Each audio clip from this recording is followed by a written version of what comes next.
Alright guys, it's time to get into the best Fusion recap on the planet. It is Fusion Day 3 for Europe. And I know I'll address it right now. The match everyone's waiting for me to talk about. Vitality versus Singularity. Alright, that was the big match yesterday. We'll get to it, okay? It was a big match. It was a good match. Well, it was a match. I'll say that. But yeah, as always, before we get into the video, if you guys do enjoy, be sure to hit subscribe. Just lets me know you guys enjoy the content, and I'll keep making the content for you guys. And yep, without further ado, let's get into it. And match number one, the match we're going to talk about first is Oxygen Esports versus Stormtroopers. So, Stormtroopers, Apparently Jack, Polar, and Dead Monster. We saw Apparently Jack reverse sweep Joreuz, one of the best ones players in the world. And I think this just shows that Apparently Jack probably the best player on that team. Obviously, yeah, it's 1v1s, but ones actually does translate in other game modes. And I'm thinking, hey, if Apparently Jack has the ability to beat Joreuz, then Apparently Jack will probably be the person I'm looking most forward to on this team to really put a dent in the Oxygen's defense, something like that.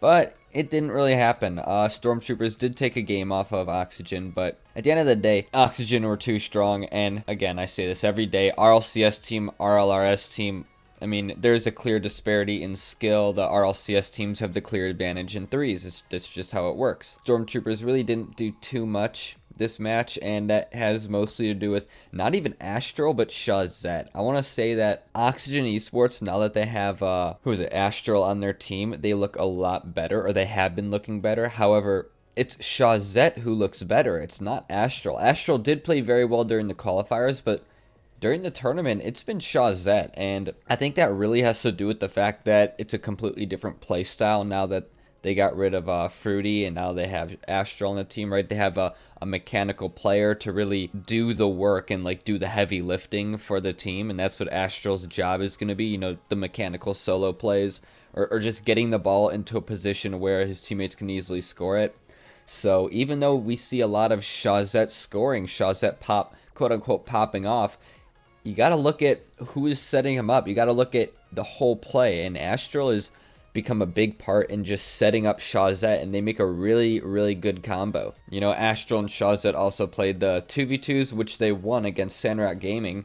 So Aztral and Shazette, they play very well together, and I like what I'm seeing with this team, and I want to see how they do against. They're gonna play either Sandrock Gaming or Dignitas. I personally hope it's Dignitas, just because I think it would be a good story. I'm really excited for that match. I don't know, man. I don't know how Dig is going to play with Joreuz. I don't know how Sandrock's going to play. 100 ping. You know, a lot of variables, a lot of questions. You know, that's happening today, and I'm super excited for it. But yeah, I'll get into predictions for today's matches a little later. And then the next match that happened, it was Tree of a Kind versus Dignitas, who, you know what?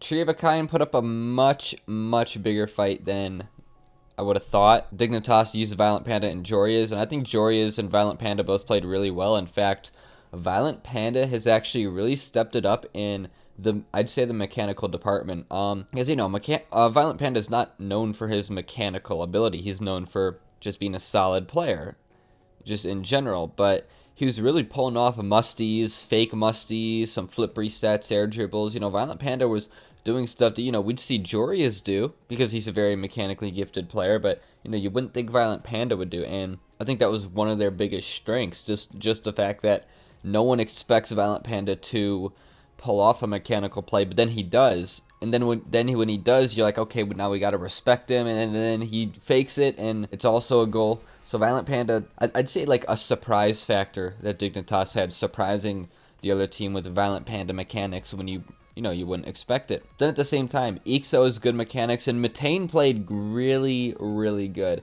In fact, I think Matane played a bit better than Ixo. Matane was putting a lot of stuff in, but they had some really good plays with each other. They were on match point actually. Dignitas was down 3-2 at one point. You know, I actually thought that Tree of a Kind would have beat Dignitas, but Dignitas, they really stepped it up with their infield passing plays, which is standard Dignitas. That's what we know them to be, a passing team. I think when Tree of a Kind wasn't controlling the midfield, that's where they really started to fall, because, you know, when you give Dignitas all the space in the world to do their 3v3 type of passing plays, and it's a goal, okay? It's always going to be a goal. But yep, that's everything that happened with the Dignitas Tree of a Kind game. So very, very close game, and Dignitas move on, and they'll play against either Vitality or Solari. And then we had Vitality versus Singularity in the 1v1, which is the classic OG matchup of Fairy Peak versus Scrubkilla, and I'm super happy we got to see this match.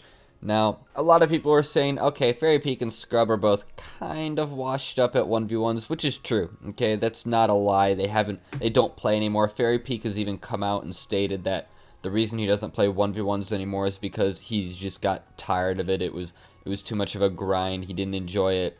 You know, he wanted to focus on threes, or he didn't enjoy it as much as he used to. You know, threes is the main game mode.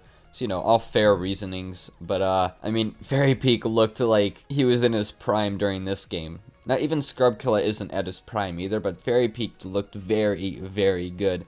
And I think I'm showing you guys the scores right now, but 8-4, 8-6, 11-3, 7-6.